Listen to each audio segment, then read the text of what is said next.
Greetings and salutations, everyone. It's time for another episode of Viewport Relay, a bi-weekly podcast where the Viewport team looks at the latest news in the gaming industry. As always, I'm your host, Albert Corson, joined by Tristan Jung. Hello. And Alex Nestor. Hey. Hi. Hello. Hi. Video games. Video games. What have you video games been playing? Video games? Question mark. As in, what y'all been playing? That was the translated version. Who goes first? Don't jump at. I mean, maybe one of you almost speaks for both of you. Well, not really. No, Tristan, not you know really. what? Tristan, you go then. All right. I have been playing a lot of Destiny 2, as Albert calls it. We gotta have a space. Desu? Desu. Yes. From Desu. My Hero Osu. Academia. Deku, that's actually his name. Who knows? Anime, whatever. I have been You just playing... lost all the weebs. All the weebs just tuned out. Hey, gone. hot take, anime, whatever. No, man. Uh-oh. I've been playing a lot of PvP in Destiny 2. I actually put out a tweet thread today, a tweet storm, talking about how... You put another one? That's two in like 2 weeks. Yeah, I don't want to write long form essays anymore, so I've just been tweeting this stuff out. Hey, isn't there a tweet longer website? Why don't you use that? I don't know. I don't know, man. This is more rageful. It's something more comforting when it's just in short messages. It's like you're yelling it, yeah. Right? Rather than writing an exposition on it and publishing it in a newspaper. Yeah, it's extremely succinct. So I was talking about how time to kill in Destiny 2 is very short. It's about half a second. And when you play the normal mode, which is like 6v6 King of the Hill, it's a swear word. You run into a group of 4 people, you're instantly dead. People spawn all over the place. It's hard to do anything. But there are kind of 2 modes in this game that have been really fun to play. One is search and destroy, basically, and the other one is 3v3 limited tickets. So I've been playing that a lot. Check out the tweet thread. I'll link it in the description. But I honestly feel that these are the best 2 modes, PvP modes, in any current shooter game. Hot take. Hot take. Hot take for a hot game. Mm-hmm. Number 2 best-selling franchise. What? We were talking about that yesterday. Destiny is the second best-selling shooter franchise. Oh, I thought you were saying Destiny 2 was the second best-selling shooter in its franchise, and I was like, there's only 2 of them. And I got really confused. Tristan, please. I was like, it sold worse than the first game? Your hot takes are just getting dumb now. Yeah. Time to Kill is an interesting thing. Battlefield 5 for the first 6 months of that game, it's the only thing people would talk about. They're like, hey, it's too fast, it's too slow, and then they nerfed it, and then people went crazy, and then DICE turned it back, and they're like, sorry, that was an accident, we didn't mean to do that, we were just testing around with some stuff. Just a prank.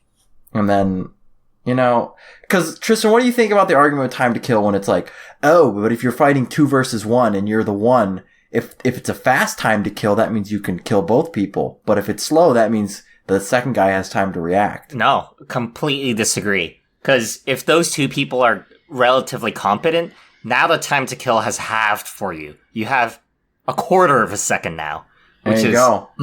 So hard to deal with. You know what they mean? It should be literally instantaneous. And then, you can catch them Like off real guard life. and they'll never react. Yep. Yeah, exactly. And I mean, there's already MMGs in Battlefield 5. So if that teaches you about dying instantly, nothing will. All right. You know what? We're gonna switch. I'm gonna go now, Alex, because Yeah, go ahead. I have nothing special. So okay. I have nothing special too. I've been playing StarCraft 2 a lot. I think I said that. Did I say that last time? I might have. I think I did. Playing through the campaign and getting all the brutal achievements is what I'm doing. And then what else? Battlefield 5. It's not that great because there's a trial week going on, so every game is either a pub stomp where like you have all the new people, or there's a hacker on the server. And honestly, it's more of the second one. There's more hackers than there are pub stomps. Yeah, that's why I've just been sitting out of the game this week. I don't want to deal with it.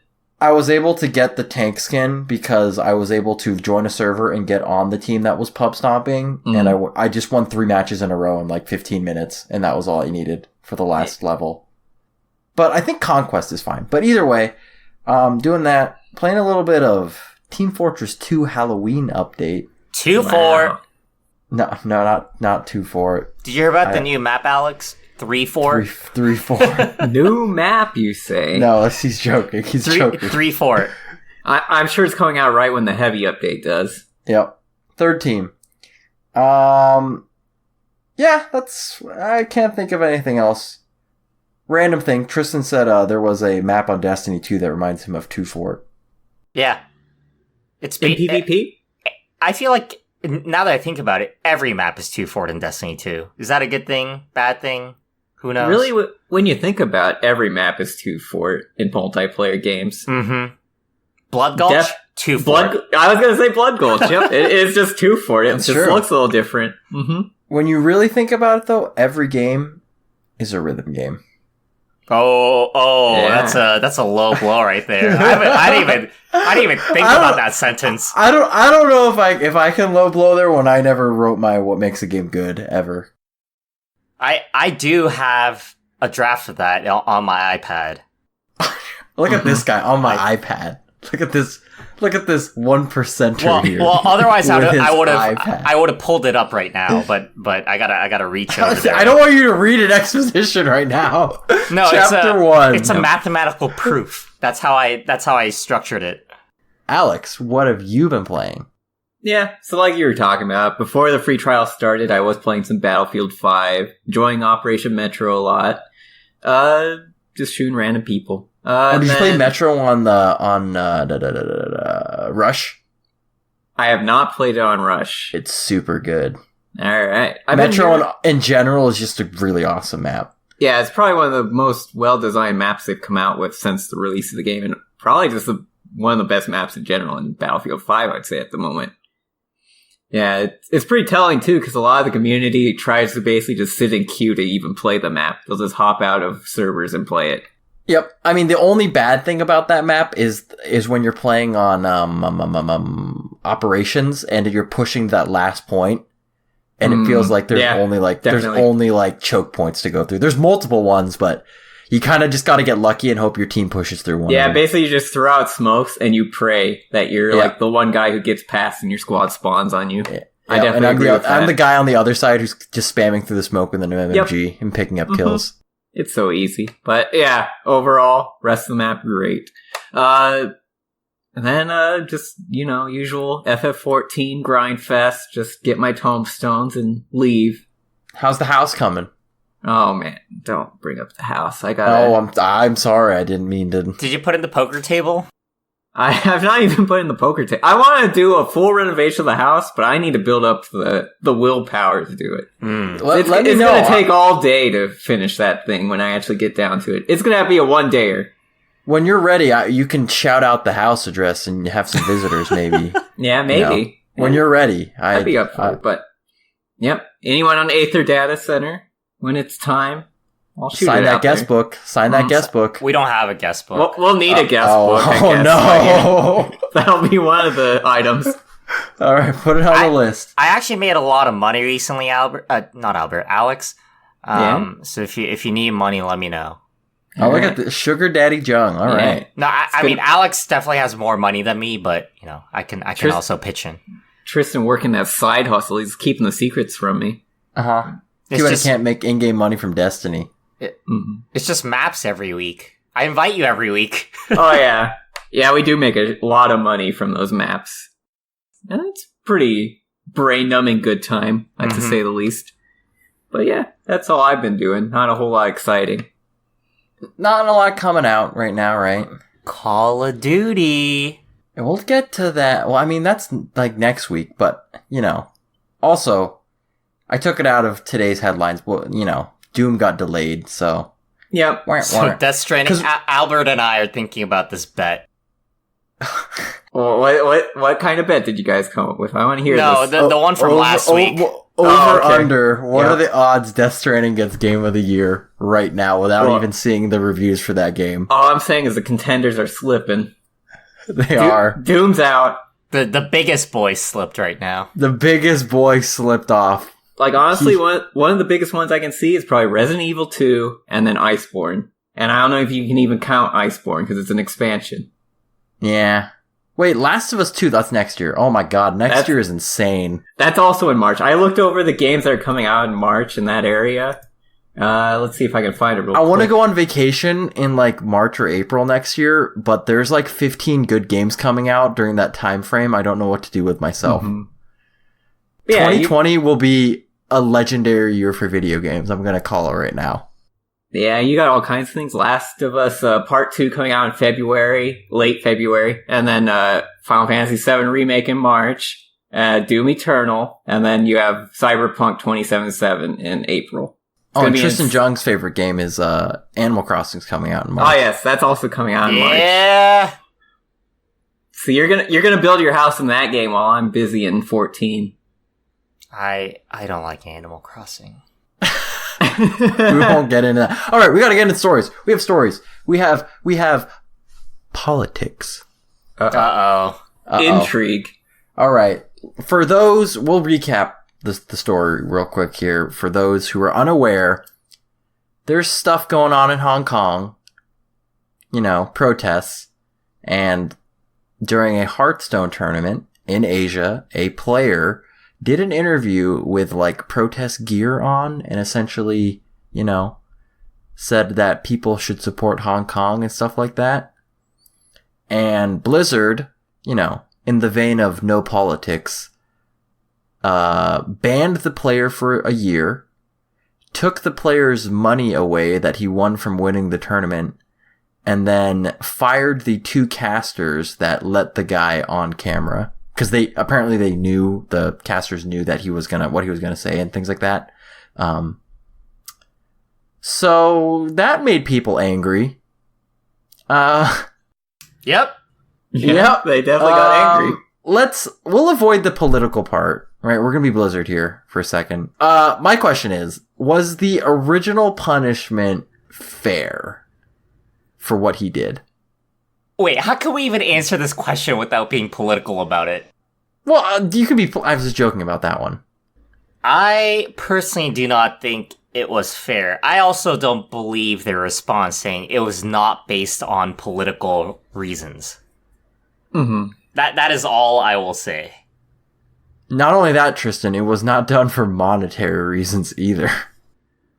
Yeah, that's a second point. That's the biggest stretch is, the monetary reasons. The fact that Blizzard canceled their Overwatch event today. Today's the Tuesday where Overwatch on Switch launched. Is also kind of fishy.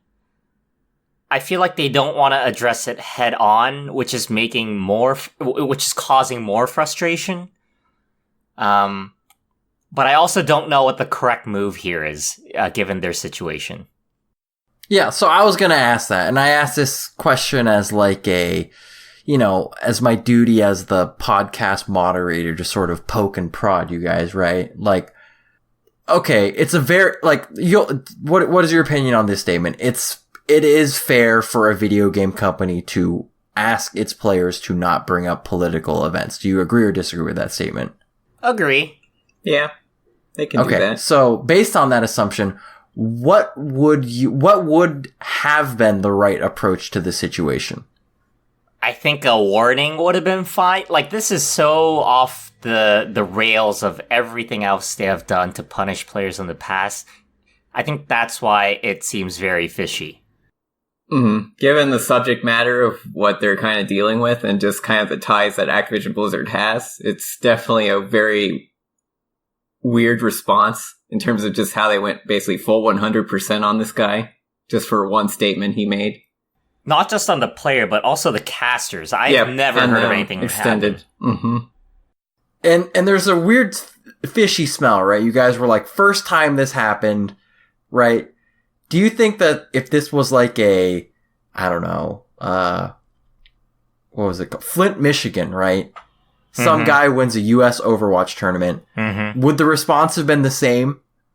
Or do you think definitely, it had to do with China? China's a large market for Blizzard, and we're just not believing anything that, was it the president of Blizzard that responded? I forget. I don't think it would have been the same. Nah, he would have gotten a warning at most and maybe a small fine. But other than that, yeah, wouldn't touch him. Think about all the sexual harassment stuff that was happening in OWL and compare it to this. Like, it's magnitude different from what happened there. And that's like an actual illegal action.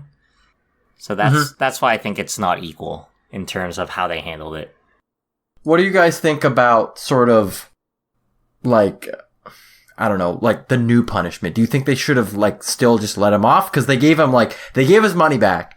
And they reduced his suspension to 6 months instead of 1 year, but I don't know.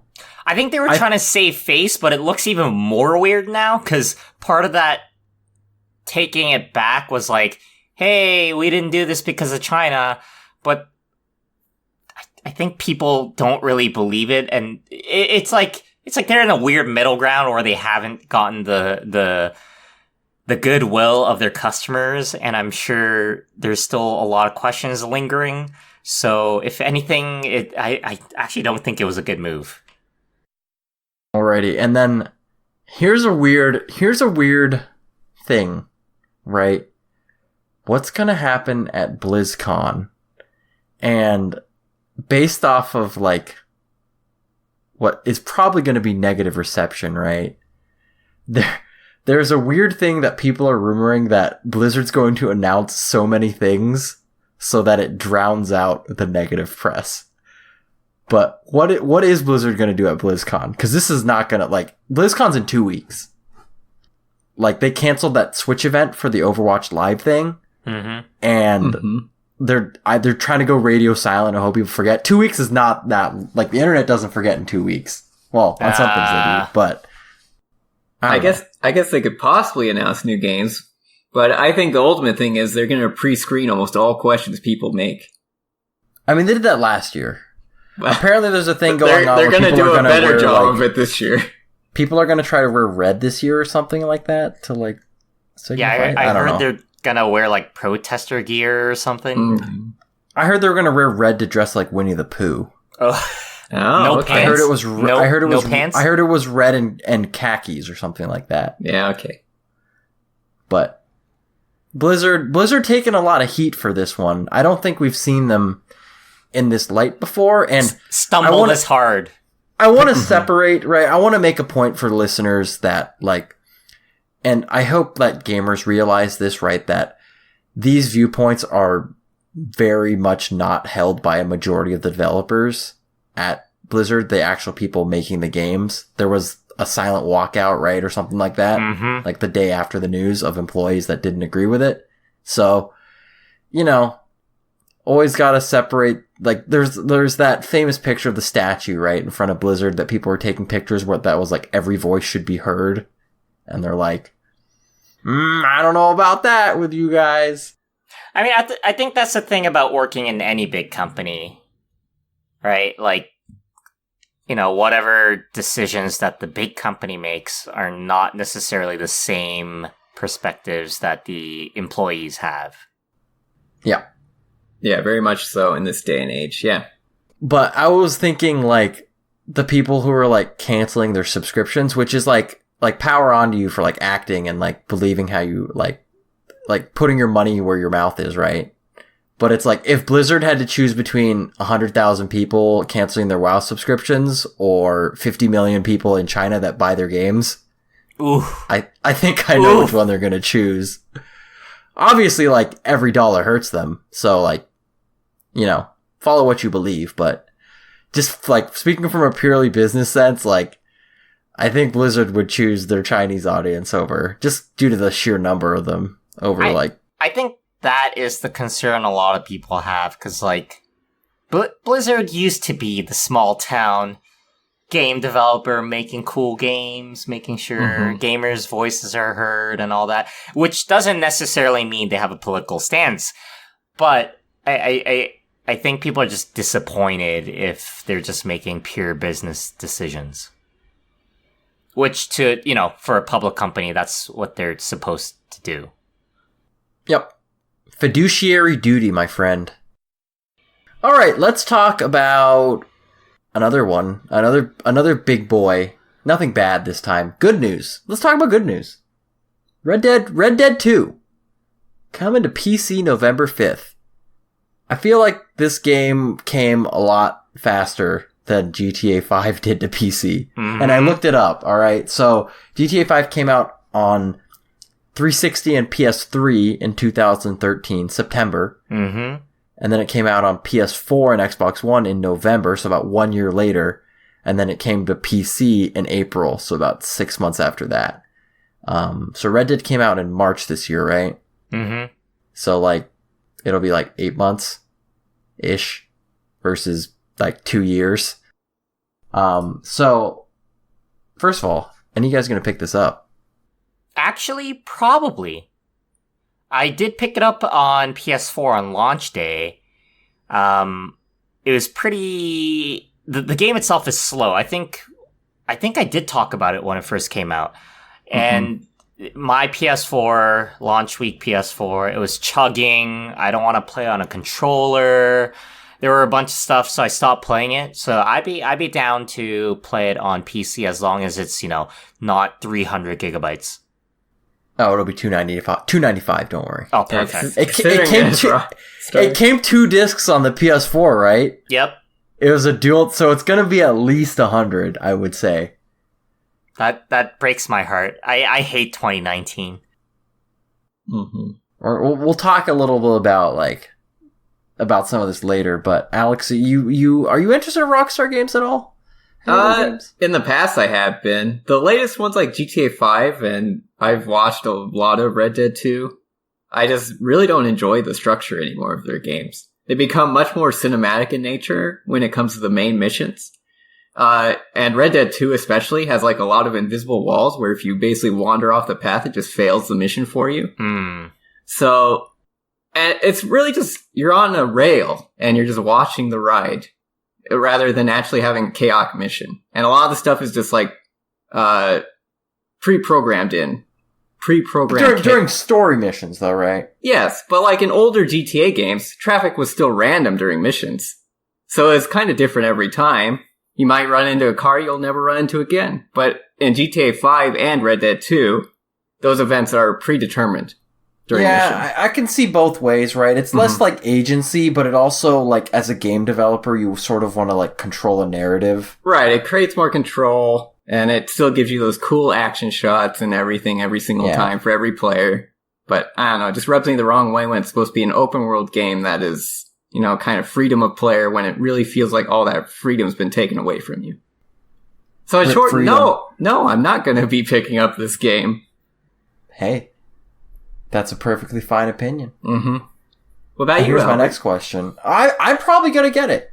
I never got GTA 5. I'll say that right now. Everyone can hear it. I have... Let me check right now. Thanks to many, many humble bundles, I own over 500 games on Steam. And GTA 5 is not one of them. Wow. So, yeah, that's a thing. Anyways, my real question was going to be was, do you think that with the next console generation of games, and I don't know how much you guys can answer this, obviously, right? But with the next console generation and sort of how much closer consoles are getting to PCs, do you think that PC ports will be faster or slower, only on specific consoles? Depends on the publisher, It'll vary publisher by publisher, but I think as we get there, the smart idea will be to have the release dates as close as possible, unless they're really banking on the idea that people will double dip and buy multiple copies on multiple platforms. But overall, I think it would just be best to have it all just release at once for majority of games. Just put on Stadia, and you're good. Yeah, just stream it to anything. Stream it to your Roku. What happens when... No, we'll talk about that. Don't worry. Yeah, we'll get there. Fortnite died. Did anyone else black hole? We talked about that at work today. Yeah? The What black did you guys How talk did that about? go? How did that go? We talked about the Lady Gaga tweet. We How many Fortnite players you got at work? we got a handful. Oh God. All right. Well, Fortnite. We'll do our little Fortnite right now. It's not a battle royale segment because we're only talking about one battle royale. So sorry that PUBG or any other battle royale is not really newsworthy right Guys, now. remember last year? Remember when we had a counter? Mm-hmm. We And were now- RNN. Now We we're were literally royale never talking about battle royale. What you know happened? what? That's for the best. Okay. Let's be real here. Anyways, quick Fortnite news. First one dropped a couple weeks ago that the Fortnite year-over-year Q2 revenue has dropped 52%. Which, I don't want to use percentages, right? Because half of $2 billion or whatever is still $1 billion. Mm-hmm. But, it's dropping pretty fast because I remember reading that the PUBG year-over-year Q2 was down 3%. Mm-hmm. So that's kind of your ballpark, I guess, right? The kind of the biggest two. Yep, Battle 2% royale of zero shooters. is still zero, so... Right. Oh, God. Mm-hmm. Oh, God. It goes both ways, Yeah. right? Okay. But in regards to that, Fortnite Chapter 2, it's coming. New map? New Yeah, map. there's a We new got map. boats. We got boats? You And can we're going fish. Battle Pass. Eh? I think they always had a battle pass. Yeah, Battle No. Pass has been their thing. Oh, really? Yeah. Yeah. They were advertising something new with the Battle Pass. It was in the trailer. An Well, maybe- ultra battle pass. Yeah, it's Ultra Pass. extra battle-y pass. Extra passy battle. So yeah, Fortnite, big changes are coming. Is it enough? Can they keep it afloat? Yeah, is it enough? That's my question, honestly. Oh. Right? Like, is it enough? Like, I feel like if you don't like Fortnite now, right? You're over You won't 15 get years into of it. age? Oh. You won't get into it, right? And, I mean, maybe this is more designed for, like, you quit playing Fortnite and now you want to try it up. You want to, like, pick it up back up again, I guess? But, I don't know. What do you guys think? I What do you mean, think about Fortnite? it's not enticing me to come back, so I'm the Go ahead. I'm the most generic gamer there is. I play Call of Duty and stuff. If it's You not, play Madden, though? You don't play Madden. I play FIFA at work. You gotta play 2K or Madden. Those are the two games. Damn. I mean, FIFA is the number one best-selling game, right? Oh, is it? Okay, never Yeah. mind. You're a casual gamer. Yeah, I'm a casual, typical gamer, and if it's playing Pokemon Go, I stop. If it's not exciting me, then is it gonna excite the other folks? Yeah, I guess it feels a little poorly timed to me because Apex Legends, I believe, just recently came out with their new map and I don't know, new modes or something. I don't pay much attention to battle royales, but I know that much at least. So I don't know. It feels like Apex almost beat them to punch on this one. I feel like they can both survive easily. I feel the reason why I didn't like Fortnite was because the shooting mechanics are bad. Mm-hmm. And I don't like the building mechanics, but like people who like aren't wanting a fast-paced shooter, the building mechanics are really unique, I think. But I didn't like that. But Apex is sort of the opposite, right? Right, it's sort of more like fast-paced more shooter-y. traditional first-person shooter. where Exactly. you're going And then fast. PUBG's kind of this weird like anomaly that just sits out there. Yeah. Where's Ninja? Any more Fortnite? You guys talk about Fortnite? I love Fortnite. We Yeah. love Fortnite. We have vast knowledge about battle royale games. Show me your floss, Tristan. Just through osmosis. We don't even play the video games anymore. We just You know, know so much. Based on that, Lady Gaga must be wrapped in 7 layers of saran wrap if she is unable to osmosize this Fortnite data. She didn't even spell it right. Yeah. True. She was talking about an actual Fortnite. Isn't a Fortnite like 2 weeks or something? It's 11 days, or give or take. Yeah. That's what she was asking, to be honest. Okay, yeah. She actually knows what Fortnite the game is. Anyways, we were talking about data sizes earlier with GTA. Let's talk about Stadia, which launches next month, right? Sure. Next month? Yeah. The Next month. release date came out today, November 17th or something, 19th. Yeah. Something around there. But Vice had an article about essentially how the dangers of, I don't know what dangers, but essentially how streaming services are costing a lot of data.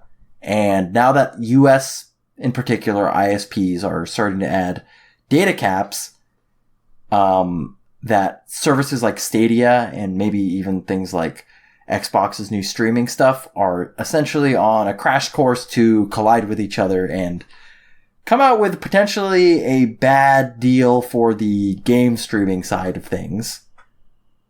Yeah. I think I brought this up when we first saw Stadia come out. Yeah, I think we all talked about this. I think we we all all the talked problem about we've all it. identified. Yeah. Mm-hmm. So could this potentially curtail the cloud gaming market? Like, is this a legitimate threat? I think so. Like, as a person that does not have access to the best internet, I definitely cannot stream at 4K. And even if I did, I only have a terabyte of cap. So, like, you know, given the how much was it? 40 gigs an hour or something like that? For the 4K option, Yeah, like I can only play a few hours per week, basically. And that's definitely a huge. And then you have to cut down on your other stuff too. Yeah, I mean, I'll cut down on my porn. It doesn't matter. But I'll watch that in 480. Anything but that. I'll watch that in 480. Okay. Yeah, I don't have to watch that in 4K now, but you know, it's a valid concern. And if ISPs cannot follow or, you know, grow at the same pace, then users are probably going to end up paying a lot more for a service that's supposed to be about accessibility and ease of use and all these other things. So here's my next question. Are we potentially on the realm where these services, if it comes into issue, right, where we will start offering deals with ISPs like, hey, get Comcast for $59.99 a month, and for $10 more, any traffic will bundle with a Google Stadia. You won't have to worry about any data coming from that. The gamer package? The gamer package. Net Here neutrality. it is. Oh my Elite god. gamer package.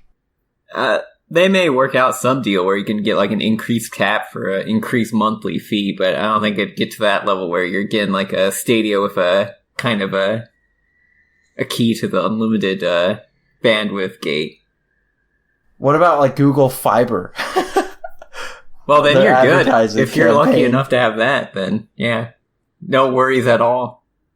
So, but seriously, like, if this, like, a lot of the console manufacturers and Google are like, you know, cloud gaming is the future, right? They're like, we've designed great systems to like decrease latency, but it's like, at the end of the day, right, you can only compress so much of that data. And like a game takes like the higher resolution takes up a lot of bandwidth, and it's like they actually are essentially being held hostage by these data caps. They are, very much so. And yeah, unless they don't really care, which is likely, they don't care how much the consumer's going to pay for overcapping. Yeah. Is this, yeah, it might be one of those weird things where, and I don't know if it'll happen, but they might be like, hey, cloud gaming's not that successful. We were going to like dip out of it. But really, like from the consumer side, it's like, no, I want cloud gaming, but I have to pay $50 extra for my ISP's, a limited, like no data caps plan. I know Comcast has that in my area, right? And then it's like, so you say Stadia is $20 a month, but it's actually $70 a month because I need to pay for this as well. Yeah, and they're just going to ultimately retort that's probably your responsibility to do it. And, you know, if you can't afford it, don't do it. That's what they're just going to tell you. And unless they reach some kind of deal with the ISPs, I don't see that changing. Do you feel like they thought it through? I would hope a company like Google has thought this through. They're full of some smart people at some point, right? Well, that's my question, right? Is how much can technology alleviate? Because there's only a certain extent that you can compress things, right? No, but I mean, I feel like their marketing and how it's actually going to be implemented are so opposite, right? Like their whole thing was like, it's going to be accessible for everyone. Do it from your browser. Do it from whatever. But then so you're telling me to go to work where there's no data caps and play Stadia at work. Yeah, Precisely. Oh man, this is a big plan, a big conspiracy. Big plan. Go to the library. Yep. Everyone going to the library in the God. 21st century God. to borrow their fiber internet and play Stadia. Future. The future's future. Yeah, okay. But I don't know. I just think, it's really interesting how potentially the future of gaming is being blocked by ISPs. I hear in Canada the data cap's even worse. Is that true, Tristan? Yes, sir. What are they like? Like 500 gigs? I think I used to have like 200 at one point. 200? Damn. Yeah. You couldn't even download Call of Duty with that. I mean, you could. Yeah, you'd just not be able to play it online at all. Tristan, in the future, you might have to decide, do I play 4 hours of Call of Duty in 4K? Or do I just download Call of Duty once? Oh, no. It's the future. What is that? First world problems. Mm-hmm. All right, let's roll on. Our video games are right. They are. Okay. Video games are right. Yes, exactly. Gamers rise up. Let's go to our next story. We're gonna talk about consoles and next year's consoles. We're gonna talk about PS5 now. Woo! Not much, just launching holiday 2020. Controllers having some new haptic technology and adaptive triggers and things like that. So we don't have a lot of details right now. So I want to do kind of a thing where you got a little think tank, right? Mm-hmm. Little opinion where we're now confirmed Scarlet or next Xbox, whatever you want to call it, right? Nextbox and PS5 are both launching next year holiday. So we're going to talk about, and maybe, I don't know if we want to rank, but the key points that Sony or Microsoft need for their console to be successful out the get-go, right? And I have a list of things here, but if you guys want to bring stuff up, we can do that too. Okay. So I'll start out with the easy one. Yeah, give us a few. And it's probably the number one thing, but price, right? Oh. Oh, yeah. Is that the most important thing? Right? And I think it depends personally, right? If one console's going $550 and the other's going $600, right? Is a $50 difference that much? Like, what do you guys think about that difference? No, not immediately. There's other factors I believe would be more important. More important for the purchase? Think, as Reggie says, the name of the game is fun. Game. Is what? Wait, what? I said the name of the game is games. Oh, okay. Do you know what he also said is the game is good. The game, I think it all depends on the software. Yep. So you're talking launch titles? Launch catalog is what's going to be the most absolutely important thing. Because is this just at the start, or is this long-term success, or do you think start sometimes determines long-term success? Well, start's going to give people the initial impression of that console for a very long time. If the past generations has been anything to kind of base it off of, like PS3, Xbox 360, and the PS4, or Xbox One. I found that interesting because I felt that the launch for the 7th gen consoles was horrible. PS4 launched with Killzone. No, there was the Donkey game.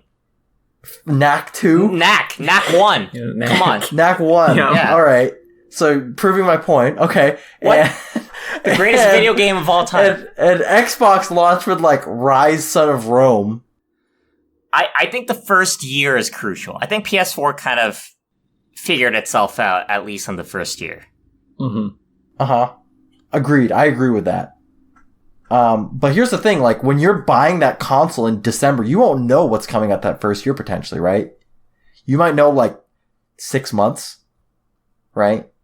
But I think that's up to Sony. I'm not Yeah. dictating them how to run their business, but if you don't give me good games in the first year, then I'm out. Largely, I would say they'd have to have a good showing at either E3 or Tokyo Game Show. And that would kind of be maybe Gamescom as well, where they'd actually show some of this new gen games. Otherwise, it'd be a hard sell for holidays if you're just buying blindly into a new system. What if Kojima is developing the next Metal Gear Solid game right now and it's going to launch on PS5? I'd fear for whatever that game is. Death Solid. A solid death. Solid death. No, that's the subtitle. Metal Gear 6, a solid death. Alright, what are some other things you guys think about? Crossplay? Interesting. That's like a very important thing for you? Yeah, I want to play with my friends on Xbox. I want to play with my friends on PC. All zero of them PC. too. Yeah, I agree with Tristan on that one. I think that's going to be a big one. And I think it's very likely we'll have PC and Xbox at least. But we'll see if Sony buys into the idea. Because I think it would be great to just be able to play with anybody. They're aren't they experimenting with that in Modern Warfare, kind of? Yep. They are. Mainly Sony, right? They're putting out their, like... That was Xbox. Sony's usually the... Yeah, but Sony pushed bully. out their new, like, thing where they can, like, experimental crossplay features, right? Or something like that. They recently released that, but I feel Xbox and PC have been pretty friendly. I think so, too. And Switch. And Switch. Yeah, I only play my shooters on Switch. Splatoon. No, it's Rocket League, right? Where you can play Xbox, PC, Switch, but you can't play with PS4? Mm-hmm. Or was that outdated? Yep. No, that's exactly what it is. Although I ended up buying Rocket League on all three platforms anyway, so I don't understand what I'm doing with my life. I was going to say yourself. Yeah. Yep. All right, what else? What else we got here? So that's pretty important for you guys. I think controller has a big factor as well. I actually really like DualShock. Yeah. I don't like Xbox One controller. So they're changing the controller. Do you think it's going to be very similar in the design? Oh, of course. I mean, if anything, all the changes will be for the better. It sounds like the adaptive triggers, they're just making the R2 and L2 buttons and copying that over to the R1, L1, and I love the R2, L2 triggers. And honestly, as stupid as it sounds, I'm actually pretty excited to see what the haptic feedback does. Because the rumble feature's always been pretty useless, but haptic could actually be pretty cool in terms of it affecting the controller's movement as you're playing game. All right, here's a question. Does the touchpad come back? I don't think so. It was pretty gimmicky. I barely ever used it in any game. I'm going to say it does for the simple reason of backwards compatibility. Maybe, yeah. Or either they need to code a replacement for those games that use the touchpad. What game actually forced you to use the touchpad? Because a lot of games I played, you could just like choose to either use the touchpad or just have the L and R buttons do the same Monster function. Hunter, to open up the map, you press the touchpad? Yeah, but it's more like just a start button. They can just map that to another button. See, I will say this. I like the Xbox One controller a lot better than the 360 controller. Oh, I think it's a lot better. How dare you? Mm-hmm. I thought you were going to say versus DualShock 4. I think the best controller is probably the DualShock. I think the Switch is second. I like the Pro controller for the Switch. Ugh, no. D-pad makes me sad. Oh, yeah. The Babby pad. What about on the Switch Lite, though? Honestly, I don't know. Honestly, when do you use the D-pad? What game do you use the D-pad on? Mega Man? I play Mega Man. That's one game. I play a lot of platform. I play a lot of games that require the D-pad. Use the D-pad on platformers? Yeah, of course. What's wrong Why with wouldn't you? Of course. I beat all of Celeste using the analog stick. Oh, there's some. Agree to disagree. How about that? Okay. I beat Super Meat Boy on keyboard mouse. That's like a D-pad. Keyboard mouse? Yeah. Oh, mouse?